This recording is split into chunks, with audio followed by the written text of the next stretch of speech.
Bir günü Арыстандын астына чычкан келип мындай дептир. Арыстан, biraz вакыт берсеңиз, мен сизге bir сөзүм бар дейткен. Макул айт.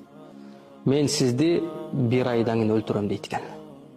Арыстан күлүп, макул, эгер сен өлтүрө албасаң, мен сени өлтүрөм деди.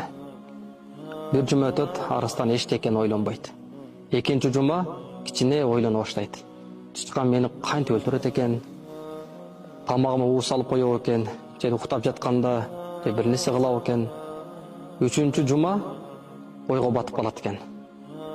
Алдынан кетип, алысырап, чычкан мени кантип өлтүрөт экен деп. Bir айдан кийин келсе чычкан, Арыстан өлүп калыптыр да. Бул дегени Арыстан сизсиз.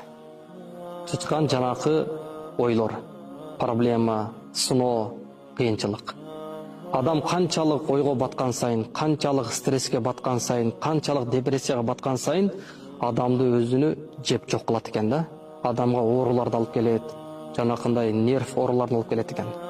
Ошондуктан адам эч качан ойлонбош керек. Бардыгын Кудайга тапшырыш керек. Алла өзү чечет. Сиз ойлонгонуңуз менен, кыйналганыңыз менен ал нерсе чечилип калбайт. Аллага тапшырып коюң. Ибадатыңызды кыла бериң. Алла өзү бардыгын көрүп билип турат.